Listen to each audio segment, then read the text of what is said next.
Like that.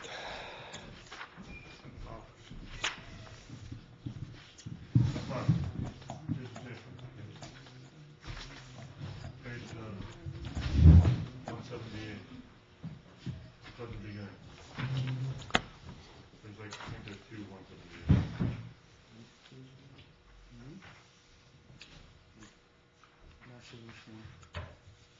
Yes.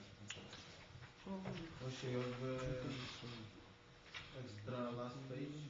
You didn't get? I cannot find it. No, I don't. Huh? There's another paper.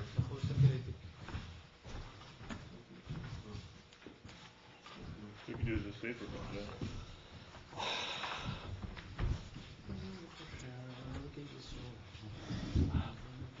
yeah. Yeah.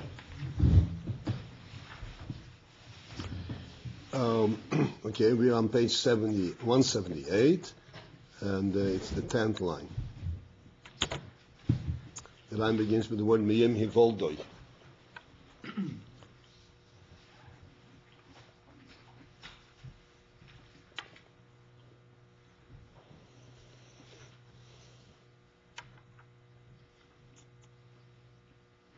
Starting from a bit before where we finished, no? No, we finished right there. We finished half Seder. Kinin half Seder. Behind should have Seder Sitomid. You sure? Because I marked somewhere else. Where did you mark? Kinin half Seder. Kim Sadrotz Nabeire. You said. Yeah, okay. So we can start. Yeah, we'll start.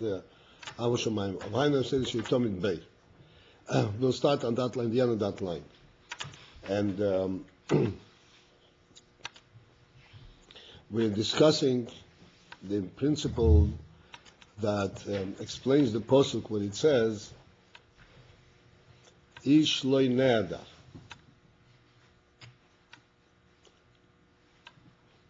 That in Shomayim v'oretz, all of these creatures that exist, the heavenly creatures, and none of them are dissipate. Where, from the perspective of the natural order, something that is finite in itself, so then its force, its power to persist and to generate its functionality has to be limited, and therefore it should dissipate.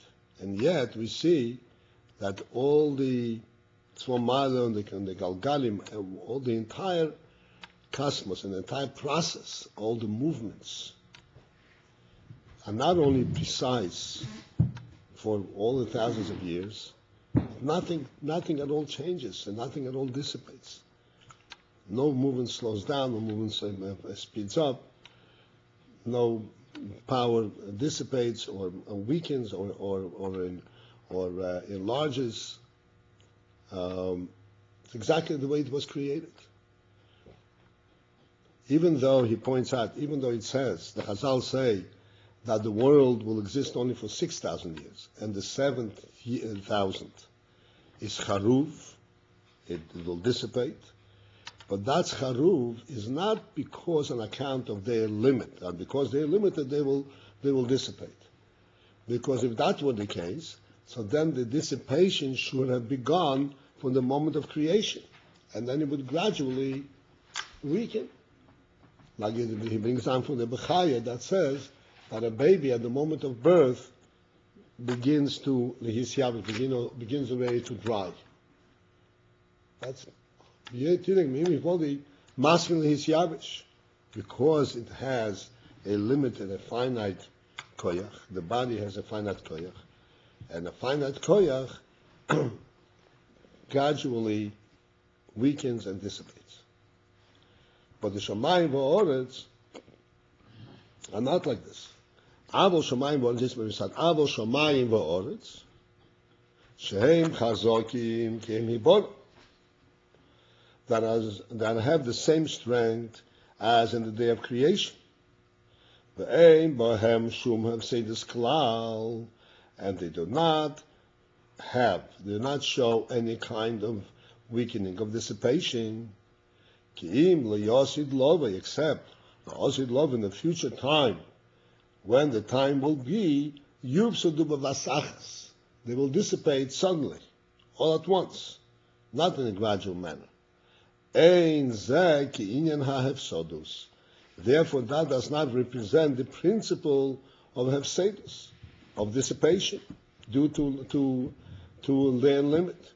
Ki'im, but rather mitzad rotzoin ha'boirei, that it comes directly from the will of the Creator, shemakaimom, who maintains them, uksheyiyeh horotzin sheyufsudu, yufsudu.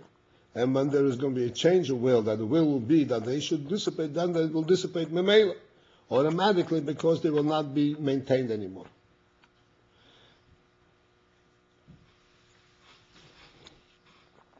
Ve'im kain, and thus hakiyum shalahem achshov, their and sustainment. Now, the fact that they sustain and the way they maintain currently, hukiyum bilti mushuna or bilti nifsuk.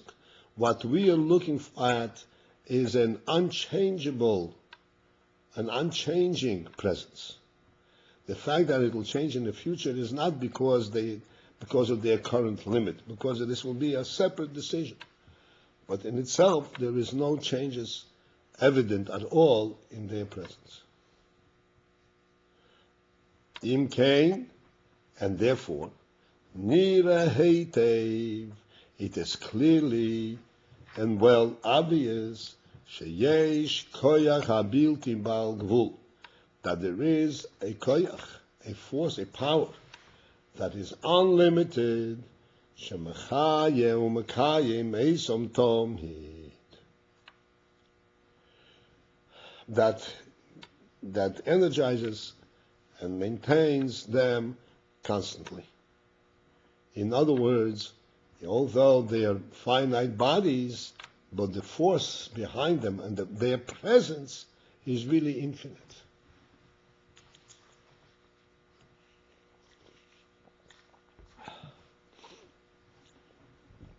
This is like we always illustrate. If I'm holding this cup,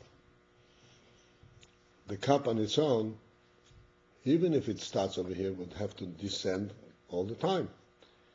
The reason it stays up is not because of itself, but because something is holding it up. A koyach that is much greater than the cup. Koyach is able to maintain it, to sustain it. And if my hand had a koyach bilti bal gvul, then I could hold it up indefinitely. But unfortunately, I cannot. Boom. Or fortunately.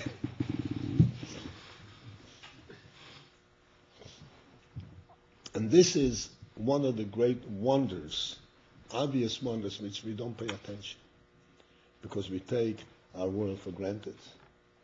Not only because of that, but because we're so preoccupied with our own individual problems, concerns, that we fail to experience the reality in which we live. We fail to relate to it.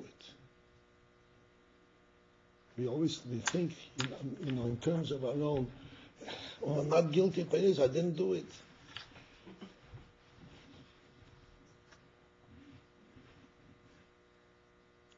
I mentioned to you the Rambam. I'm sure I mentioned to you when one of the Rabbonim in his days wrote to the Rambam that he is not saying al chet. Remember that? Mm-hmm. Because he didn't do sin. How can I say al chet? How can I lie? When I stand on kippur and I lie and say al chet, but I didn't do the sins. I didn't sin. So the Rambam wrote to him, you don't begin to understand the great master that you're standing in front. And if you would understand, then you would realize that you transgress on every one of these al-khets and then some.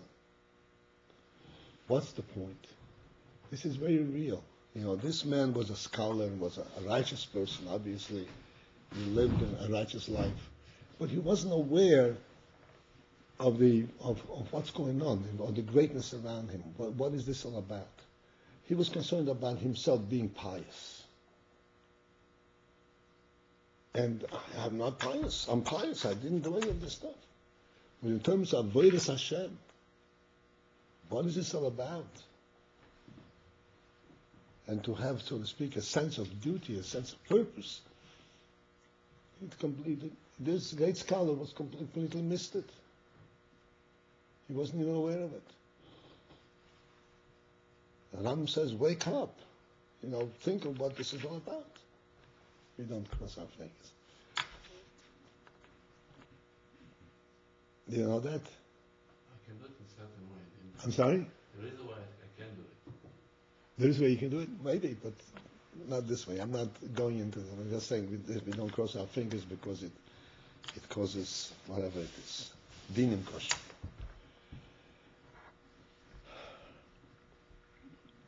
The Rebbe created the world, and he put human beings in this world to fulfill their duty. And what is the duty? I also say to humanize the world. You have to conquer this world. What kind of world are we conquering? Ultimately, after we conquer this world, we will see that the world represents godliness in every corner.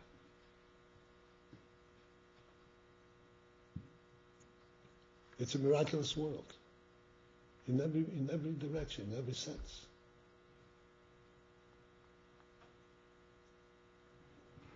There's no such thing as a natural world of this grandeur.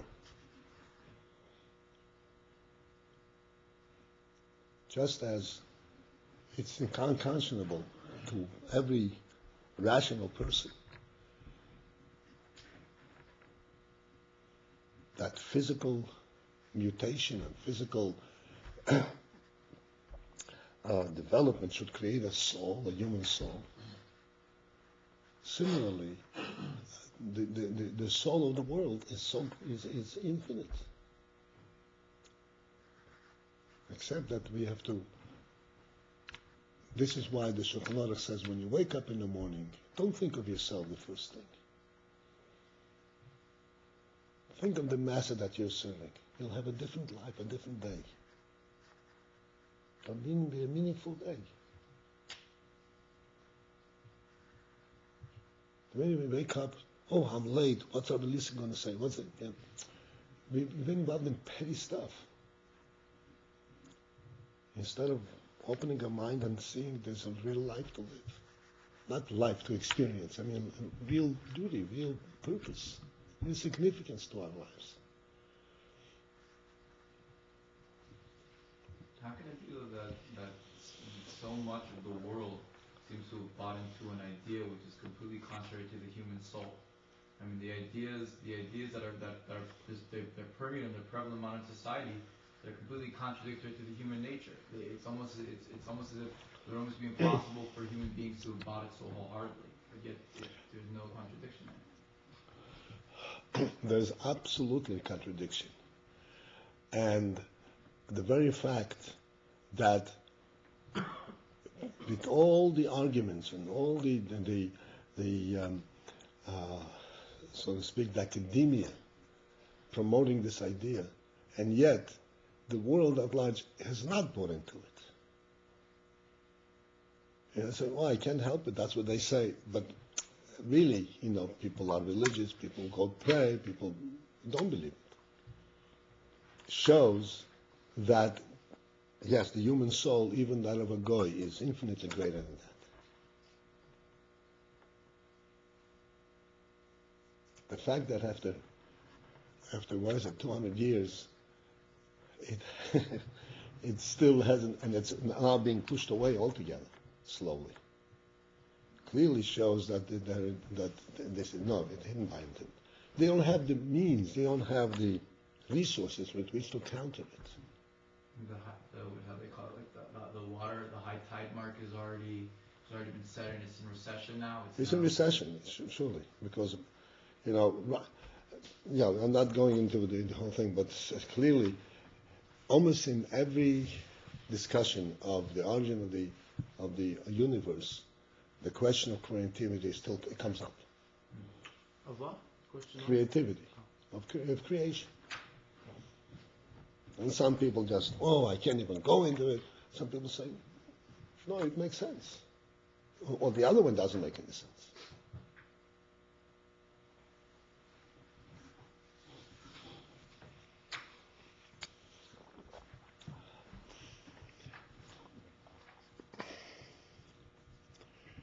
But Baruch Hashem that we don't have that struggle. And we can look at the world in real terms, what the world truly represents, and then we can the natural world is not hiding a look. On the contrary, it reveals it. I remember one time I had a guest in my house. He was, for a little while. He went to university. He was in biology. He studied biology. In those years, in the 50s and the 60s, biology was one of the most dangerous parts of science in terms of religion. Because biology, this is where all of their theories were being substantiated. Look how it works. Look how, this it mutates and so forth. And he came from the same background. He says, I studied biology. And everything that I touched, everything that I saw God's hand. I saw a miracle in the entire process. Everybody saw the opposite. And for me, this was all a miracle.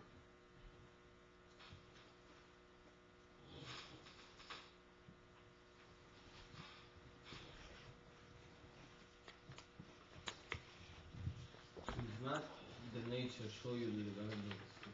One person can look in the nature and see how it's working with our godliness, and one person can see it's the godliness. So it depends on the person. It's not the nature. It's absolutely true. The cat is not going to see it. But a human being who sees it, so to speak, with the human soul, definitely will see it. And there is a human being who does not see it. And as I said, at least in my experience,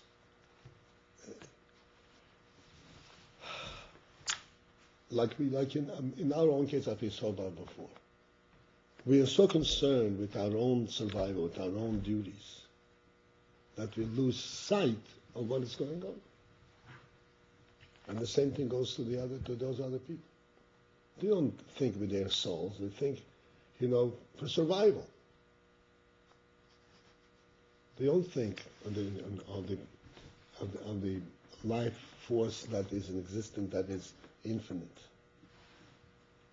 And that's why they don't see it. But if you prick it open, they do see it. And not even if you don't prick it open, they wish they saw it, because it is bothering them, because there is a soul within them, even if you don't see it. They wish they see it. They're unhappy for the fact that they don't see it. Why are they unhappy? Because there's a soul in them that begs to be released.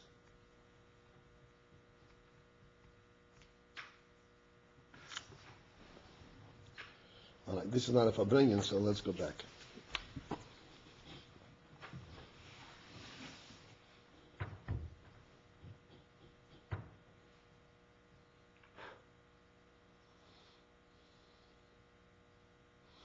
But this last line, I'd like you to focus in, the last line that we just now said, Nire Heitev, you could see well, Sheyesh Koyach HaBilti Bal Gvul Shemechayeh Umekayim Eisam Tov, there is in fact a koyach bilti bal gvul that maintains this universe.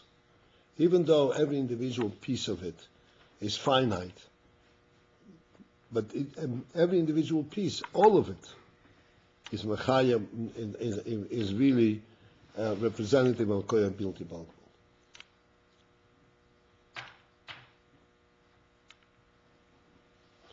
V'oid zois, and then a further point. Okay, remember, what are we discussing here? We're discussing here the principle that actually, looking at our universe, one can actually experience and see a godly presence. And the grandeur, the glory and the beauty of a godly presence, the infinity of a godly presence. So we discussed what we discussed now. Now it says, furthermore, Hine ha-galgalim, the galgalim, all these circles, these wheels, like we discussed before, everything that circles around the universe. Im keheim gufim rab, although that they are many separate bodies. Kol echod yesh lo hiluch miyuchad. Each one has a unique path. Umeshuna mechaveve, different than the other. No two heavenly bodies actually have the identical movement in the same direction, with the same speed, and exactly the same angle and everything. Everything is meshuna mechaveh. Therefore, what would one think? That since they're all meshuna mechaveh, that it's a complete haphazard conglomeration of units, and each thing's pulling in a different direction. What is the fact? V'afal pi kain, and even so, kulam mechuvonim l'seider echad. They are all focused to one principal order. Lihiyois, to effect that there should be eis hayoim v'halayla, the period of day and night. V'koir v'choim kayis v'cherem zera v'kotzit. And all the 6 seasons that are identified in the Chumash, the 6 seasons. Koyer means cold, Choy means hot, Kayitz means the latter part of the summer, which is the drying Choyrev, and the deep winter season, Zera v'Kotzir, and the seeding and the harvesting season. And everything is focused onto this one perfect order to facilitate these cycles. In Cain, thus, what does this show us? Who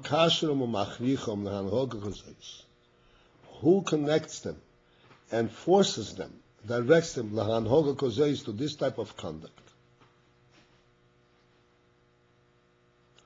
Al korchoch, you must conclude that which coordinates all of this into a single focus, Einoi ha-nefesh v'ha-koyach shebetoich kol galgal. It is not the nefesh, it is not the force that is within each galgal itself. Why? Shehakoyach v'hanefesh shebetoich kol galgal v'chol koicho, because the force and the nefesh, the energy and the vitality that is in each galgal and every star, yevshar loy, it does not have capacity more than rak lehanhik tenuas galgal zeh, It's only capable of guiding the movement of this particular galgal. What do you mean by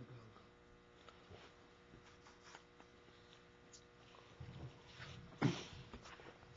The meaning of a galgal, I discussed, I guess you weren't here that time, briefly. The meaning of galgalim, we don't really know what they are.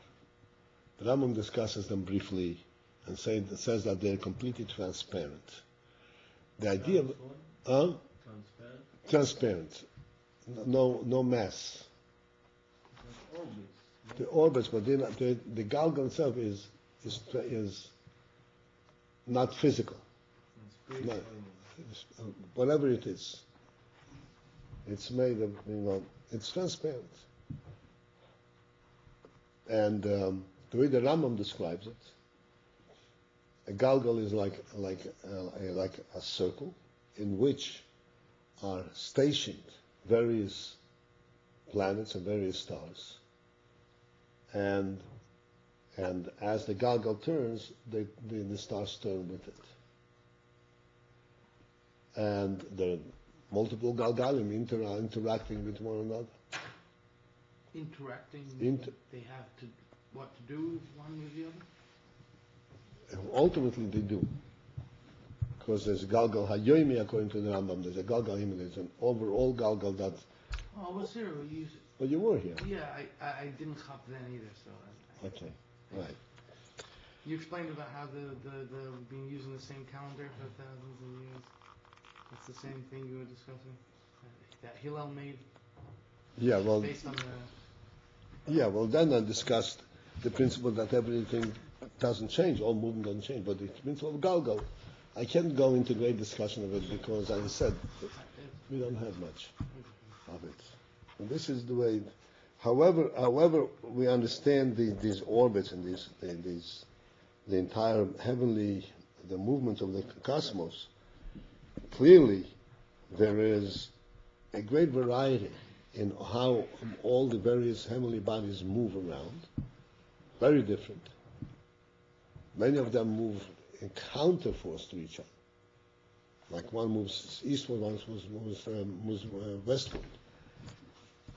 And yet, ultimately, this all is coordinated and conglomerates to one focus, to maintain the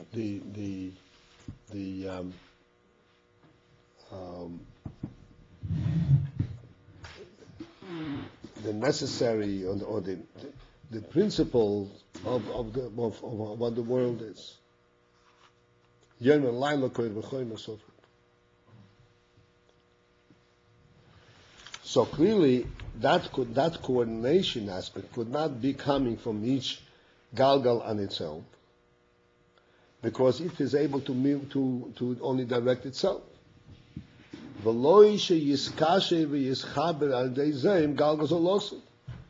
it's not capable that it should connect with another galgal. Galgal Zolosim means another galgal.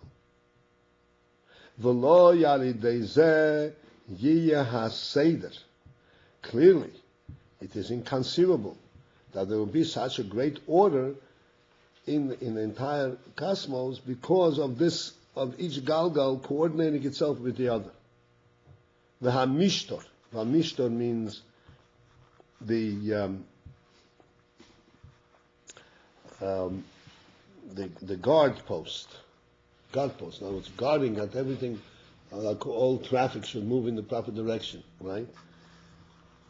Sheyishmer kol echad sivuvoi, that each one should maintain its orbit, its circle. Shoyked al mekoymei hamiyuchad loy, and that it should be diligent to maintain that particular space that is uniquely assigned to him. Shoyked. Shoyked means diligent, like shoyked. If you sit and learn very well, it's called a shakdon, like a masmid.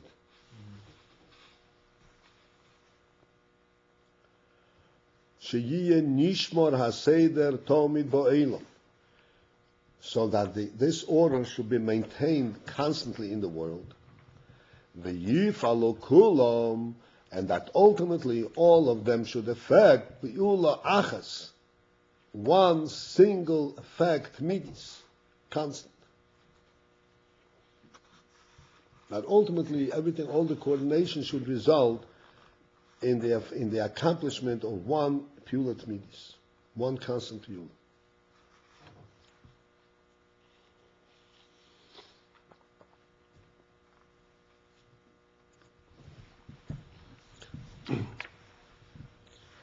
There's an interesting phenomenon that also not many people recognize and pay attention to, which is one of the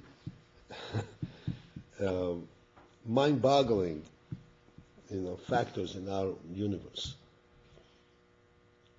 We have all the seasons. We have day and night, and the 4 seasons, and everything in between. Not just day and night. There is dawn. There is sunshine. There is and then there's midday. It's all different periods. And then there is night, right? And then the seasons also. Every season, it's not just one season. Every day is another variation of the season. Beginning of the summer, the next day it's a little more, the wonder of it. You get up early in the morning, and you see from day to day, how when you get up in the morning, it becomes brighter. And the next day it's a little brighter. Next day it's a little brighter. It's quite an experience, just 2 experiences. The interesting thing is that the differences that we experience are only in our particular area. Here we are. Right now we're in the spring.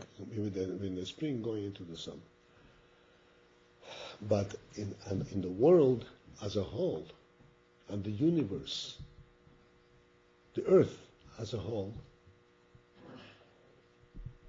every denomination of time, both in terms of day and night, and every denomination of season, in terms of spring, summer, fall and winter, and every variation thereof exists on the earth at all times. Any particular moment on the earth, there is every season and every variation of the season possible. Isn't interesting? I'm surprised by the seasons in one part of the world, although in all parts of the world, all the seasons. Where is it right now? Right now we're in spring, so where is it autumn and where is it winter and where is it? Well, in Australia, down in Australia, it's fall. And where is it winter? Here in Australia? In Alaska, it's always. Every variation. I mean, just I like mean, the seasonal variation, not just in some places it's always hot and in some places it's no, always the cold. seasonal variations. All seasons exist on the earth at all times, and all times of day and night exist on the earth at all times.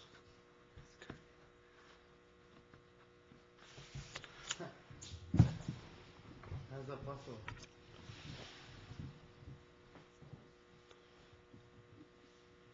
No, what's the problem? It's crazy. The sun shine like on the sea, and what you about come the sun? is always the same. Well, then, based on what you're saying, it should be every day. It should change season here. So the orb turns slowly, not just The point to understand, the point which I want to point out is that in fact, our earth, which is the center of creation and the purpose of creation, this little globe over here represents infinity.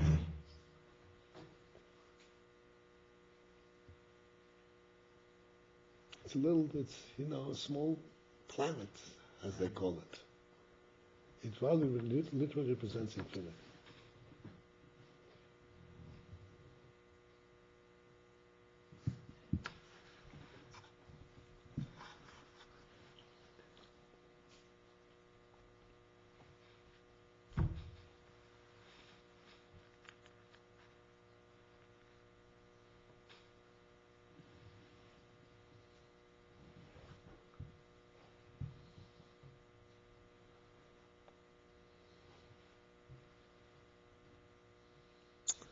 Okay.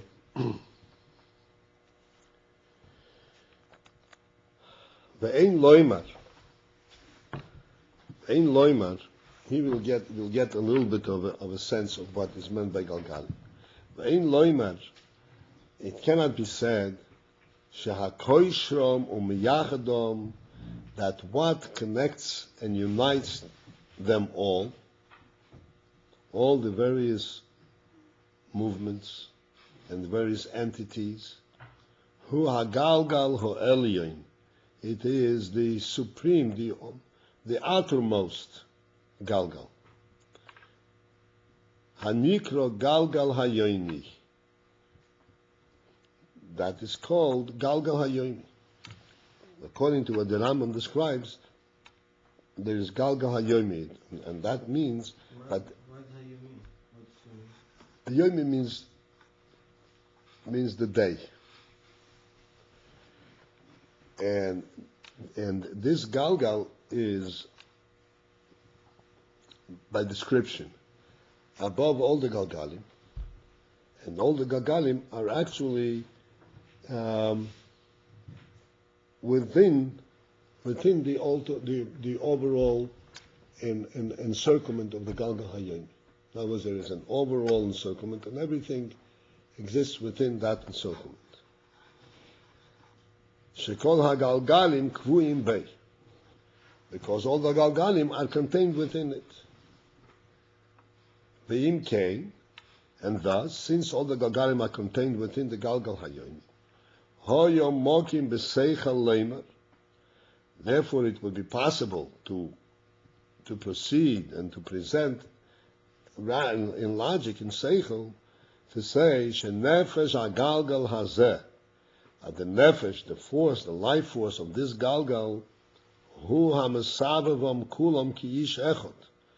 This is what makes them rotate all ki ish echot as one entity, al kavona achas, for one purpose and for one function, because they're all contained within the Galgal Hayomi, and therefore he coordinates them that they should go to one kavana. Ava be'emes efshar leimer kein. However, in truth, it's impossible to say this. Why? Because although it is true, shekol hagalgalim sevim alidei hagalgal hayomi, that all the galgalim, they move, in the circle, the movement is by the force and the impetus of the galgal hayomi, of this supreme galgal. Mikomo koim, however, einom adukim utvukim bei, they are not actually connected to it. They're not actually part of it, like interleave with it. Kmei vore ha'odom ba'odom, like the limbs of a human being are connected to each other. Shehoivorim kulam dvukim bei. The ivorim, all the limbs of the body, are actually connected together. V'kulam yachad hem guf echad. All the ivorim together, they represent one body. Loi shehoivorim, not that the limbs, that the parts of the body, kol echad v'yechad guf ifnei atzmi. The ivorim are not separate gufim, separate bodies. Kiim, rather hem rak chelek mimenu, each aver is only part of one guf. V'davuk im hashar, and therefore it is connected with the rest. The body is one body with many limbs, and they're all connected together. Not that each limb is a separate body, and somehow it obeys the commands of the other bodies. It's all one body. Aval hagalgalim eino kein. The galgalim, in the case of galgalim, this is not the so. Kiim kol echad v'yechad guf b'fnei atzmei. Each one is a body unto itself, an independent presence, entity. V'horayo al zeh, and the proof for this, that they are separate entities. Masha hagalgalim mechulogim zeh mizeh misibuvom. It is in fact the Galgalim are different, one from the other, in their orbit, in their circling. Halacha base. And the Rambam writes in Hilchos Yesod HaTeira. And this is what the Rambam writes. Galgalim sevavim imayrev lemisrach. There are Galgalim that circle from west to east. Umehem, and some of them sevavim imizrach lemayrev. Some of them go the opposite direction, from east to west. Kana al kan l'shein.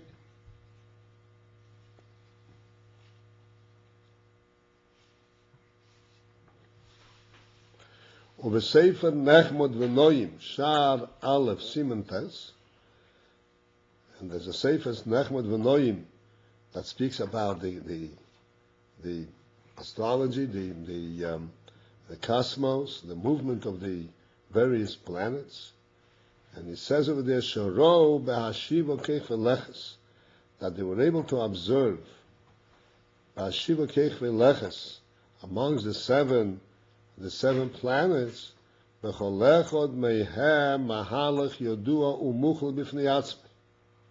each one having a route completely separate by itself, mahalach, a route she'enei doime lemahalach haveli, a movement that is not similar to the other one. And thus, therefore, it has to be clear that it's impossible that they should all be one single body. Because if that is so,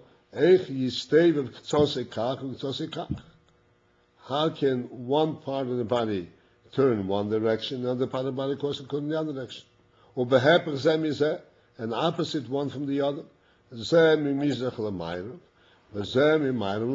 One from east to west and one from west to east.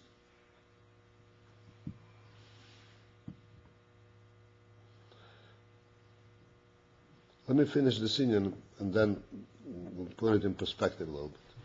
The Galgal Hayomi, the ultimate, the all-encompassing Galgal, that moves from east to west. The Shar HaGalgalim and the other Galgalim, Rubam, Mesavim, Sivo Atzmom, most of them actually move their own movement, their own circle, Memayrav LeMizrach, from west to east. The Efshel LeGufechot Teitnu is Hafochis. It's impossible that one body should have two opposite movements. Ela behechrech. So therefore we must conclude shehem gufim muvdolim zeh mizeh, that they are separate bodies one from the other. Or behechrech loimer, and thus it is imperative, it is a logical imperative. Sheyoish koyach echod elyon bekulam, that there is one supreme koyach, one that is superior to all of them, v'hu bilti bal gvul, which is without limit, bilti bal gvul, v'hu hamkashrom u'mechabrom yachad lekavono achas, and he, that koyach, is what connects them and unites them lekavono achas, to form and accomplish one purpose, one kavono, one focus.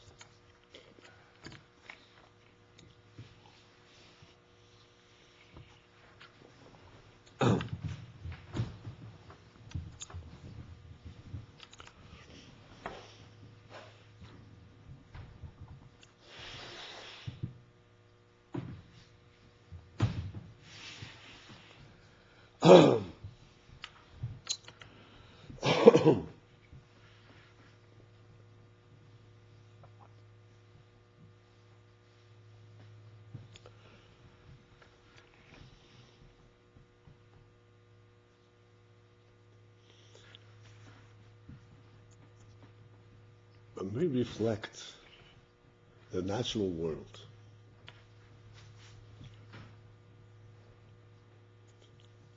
we started one time discussing it here, that we can explain various factors of the world in a natural manner, so to speak.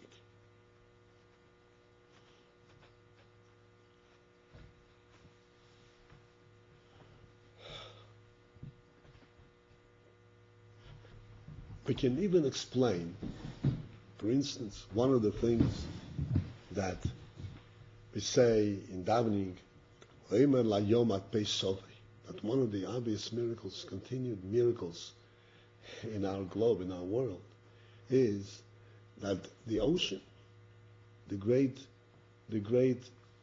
bodies of water, we can't even begin to estimate the bodies of water are going on. And these waters are not standing still, they're not frozen. They're in constant movement. And they come to the borderline, and that's where they end. They come to the borderline, they end, they stop. What is butter? The border, the gvul. Omer layom at pei sovei. He commands the yom, the seas, at pei sovei. This is how far you go. And you can't go any further. At what? Huh? Where is it? At pei sovei. Till here you come. Can you imagine? I mean, think about it. You know that this ocean, what power this entails. And yet, we build homes within 100 feet to the water. You have to be crazy. Run away from it. No, we build right over there. And the water come in, you have high tide, then it goes out, low tide. And the water can come rushing in. You know exactly. And sometimes I watch these little birds, you know, the seagulls. They know exactly the nature of the water. They stand there, and the ocean and the wave is coming, no budge. He stands over there, and the water stops right exactly at its feet. He's not fazed by it. He knows exactly this is how far the water is going to come, and then it's going to. It's interesting to see the natural sense of what's going on. So, really, it's a natural phenomenon. It's a natural phenomenon. We know how the waves work. We know what the contours of the ocean are, and so forth. And therefore, this is how it's set up. That it should stop over here. Okay. The question is it natural that it should be set up this way?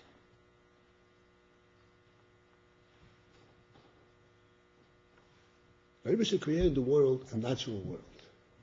In other words, he created that there be everything has oir v'keli. Oir v'keli, like we speak with our mouth. The force of speech is a spiritual force. It's an intellectual force. What if all of a sudden our brain would begin to speak without nothing? So instead, it goes through a whole process. And we produce a sound in our mouth. And now we say, oh, it's natural. But is that natural? That such a thing should be created? It's not natural. It's all natural. Everything was camouflaged. And what camouflage means? Contained within. Everything was camouflaged within a natural form.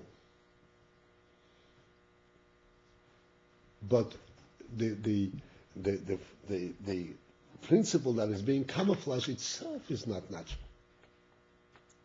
And the fact that such things are being camouflaged itself is not natural. Clearly, it is all to demonstrate so that we're able to see the greatest greats at the lowest level. So it becomes actualized. and we can begin to understand what's going on, but understand the highest and the greatest principles. No, I'm not sure if it follows the last message maybe. I'm sorry? I mean, I know we've spoken before about this idea of why is good good, and it seems like we're talking about the same idea. Why is natural natural? I mean, the nature itself seems to be. I mean, if that's what I'm trying to say, draw a parallel between these two ideas. No, you don't try to do that. Try to understand what I'm saying right now.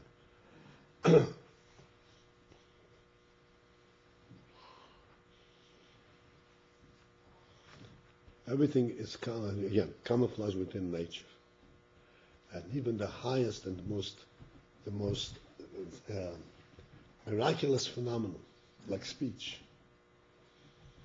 also is camouflaged within a natural process.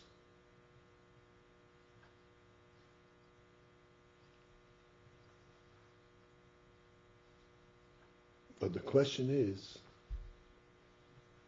two things. Is it natural that such thing as speech should exist in the first place?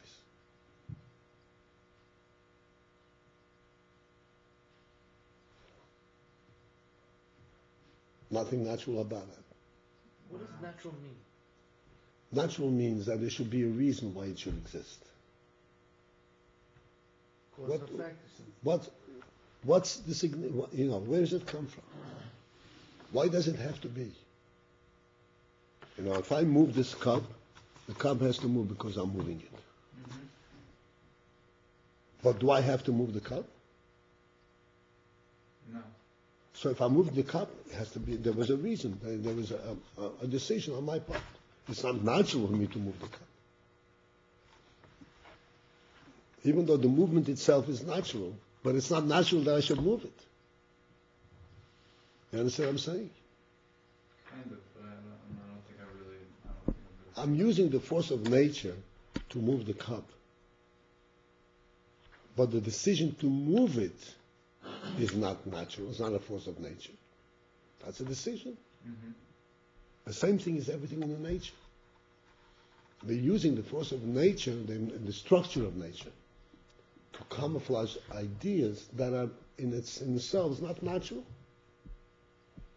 There's nothing in the world that says that these things should exist.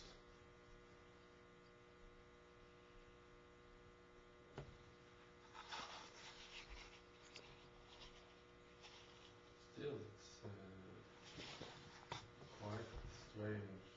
Sorry? It's quite, there's no other proof. If you... No, forget about proof. We're not trying to prove anything. We're trying to understand what there is.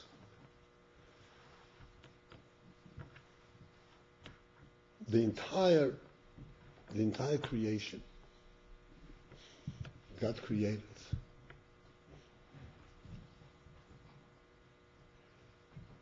contains not only the mere sustenance, okay, the human being needs food to eat.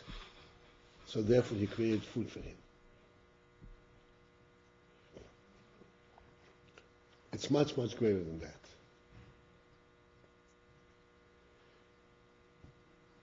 He created everything that would sustain the existence. But he created it also in such a way that the human being in his intellect should be able to rise out from the natural world and see the reality of existence. Hashem put us into the physical world, but He didn't imprison us in the physical world. He put us in the physical world so that with our intellect we should be able to discern and understand what is behind it. What is the force that's being camouflaged by the physical process? Because if all Hashem wanted that we should have what to eat, He didn't have to create this miraculous cycle of things.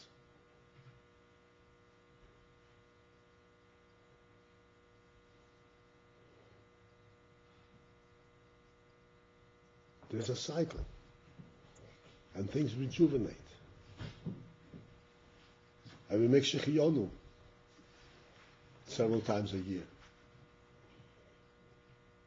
Why? Because the world rejuvenates. So that within, so to speak, within the rejuvenates, becomes young again.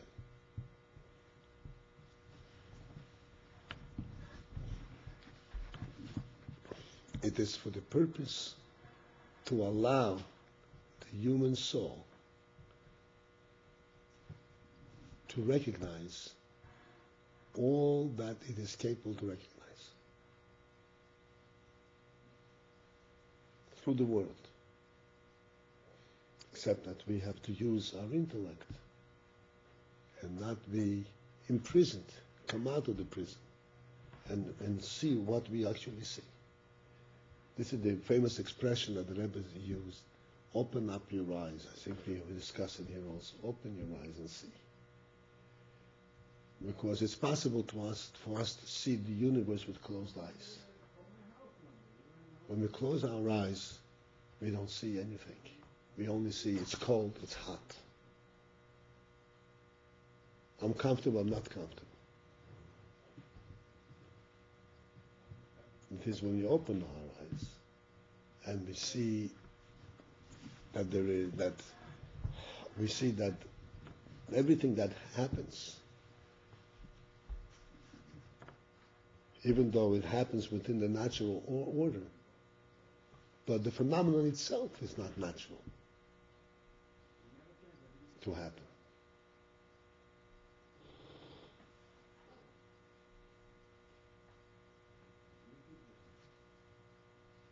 Like I say, I speak, and we can trace the speech, the power of speech, that there is air hitting the tongue, hitting the teeth, and we can even duplicate this through creating synthesized voice.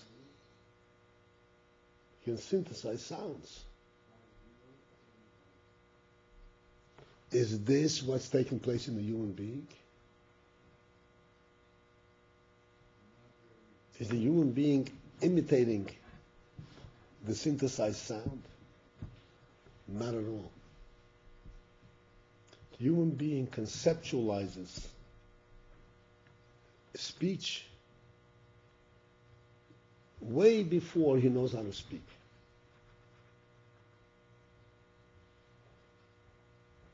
He doesn't learn speech by speaking.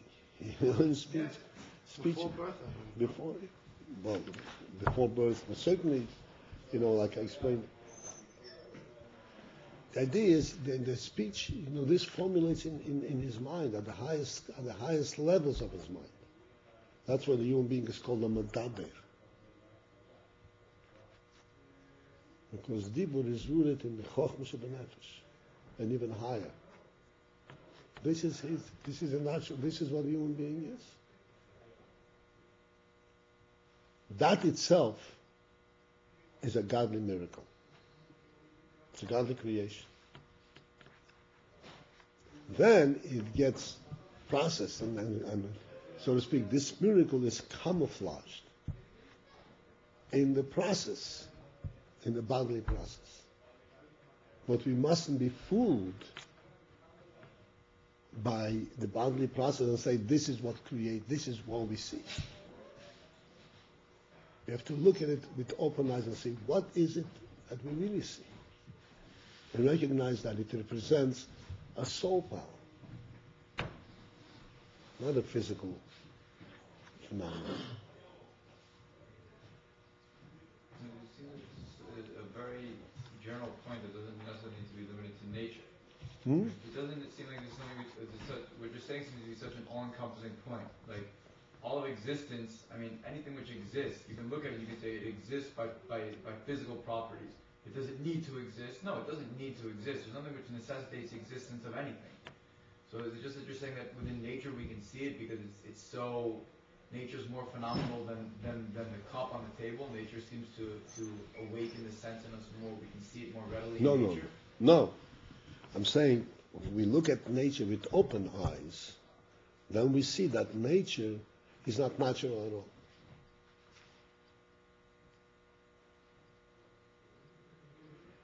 Because even if the formulation, the means by which it expresses itself is, you can explain by cause and effect, but the fact that it exists in the first place is not natural. You're saying the cause and effect isn't natural. The cause and effect is a natural process, but that's not what it represents. It represents an idea that is way above nature in itself.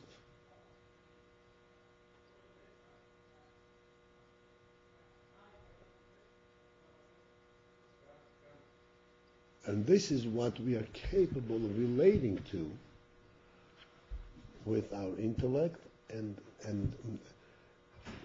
Hashem provided for this, so that we could see the whole world. We could see that the entire coordination of everything. We could see that the world is greater than worldliness, even though it comes out to us in such a way that it doesn't overwhelm us, but then we can relate to it and see through it. Like I said, if we saw sound come out from the brain, then we couldn't relate to it. Now we can relate to it, but we mustn't be fools and see and say, "Oh, this is his mouth that's speaking." It's not the mouth.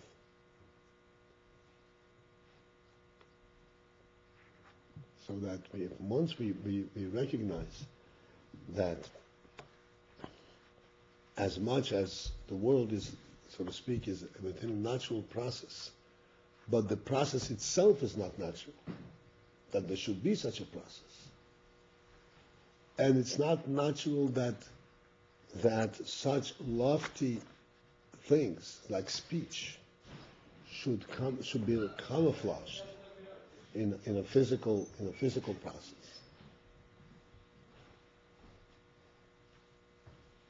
That shows that there is a purpose in the camouflage itself.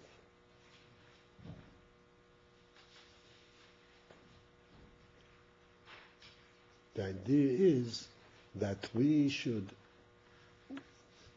through the process of our intellect, gain access and understanding of what's behind, what's the idea behind it. And this is what the Rebbe is explaining over here. We have the Galgalim, we have all kinds of movements.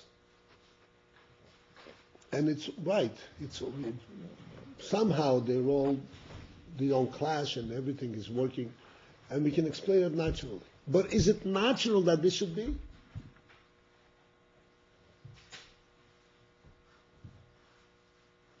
Yes, they move in all different directions, and we can explain it, so to speak, through the rules of gravity and so forth.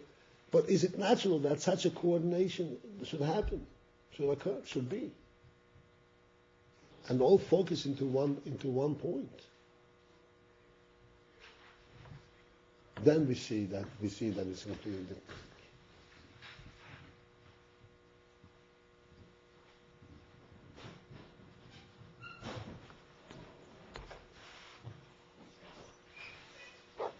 What doctors say about the miracle of birth. It's a natural thing. You look at it, there's no reason why it should happen like that. The second the baby comes out, he breathes. It's crazy. All right, gentlemen, so Mr. Shem, next time we will begin reviewing this last place of the Maimer. And whatever notes you have, I would urge you, if you can, review it, go over it, so that we can hear from you some insights and depth. Wednesday we do review, say? Yeah, next time we meet. You spoke in the previous mimer about, I forget the term we used to express it, we said that corresponding to what's the term we used? The midas represent how do we say it, the six, that everything exists. Shishuk Tzovis. Shishuk Tzovis. idea of a plate carrying a piece of food on it. That the plate, however much of it is, if the food isn't enough, you're not on Shabbos, because the plate is only an expression of the purpose it serves with the food. I'm saying that is a similar idea. The nature is really only, all of the natural phenomena are only expressing the godly purpose. And while the natural phenomenon is indeed natural, but the godly purpose which is being used to express is completely, it's not a natural thing. Right. Absolutely. But and the point which I would like you to contemplate is just a little bit beyond that. That even though nature conceals all that, but it leaves the question, is it natural that nature should conceal it? Is it natural that it should be? Once it happens, you say, I see how you can accomplish this. But is it natural that it should happen? That it should be coordinated like that? Clearly, in that itself, that coordination itself defies nature. Again, it seems like such a general question. Nothing has to be the way that it is. You say, does this natural phenomenon have to? It makes sense in the nature of it, but does it have to be this way? But And therefore, but ultimately, nothing has to be the way that it is. No. And therefore, since it doesn't have to be, therefore it's not natural. What does nature mean? Nature is cause and effect. If it doesn't have to be, that means that the cause for it, for the entire phenomenon, is not within nature. Isn't the time you define Teva is that which has no reason? Isn't the time you define Teva is that which has no reason? No.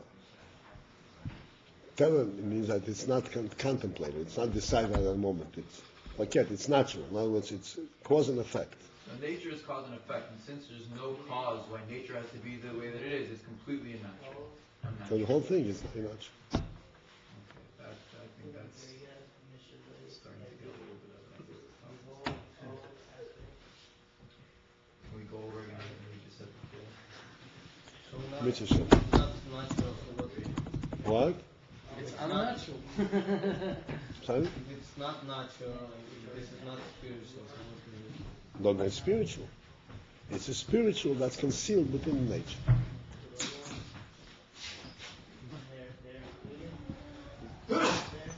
And it is our job. It's not concealed. It is our job to uncover it and to recognize it. That's what we are here for. Keep sure. This is what our job is. To recognize and to promote and reveal the real meaning of the world.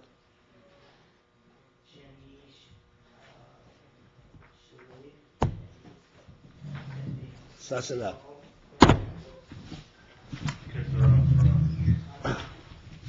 Come on.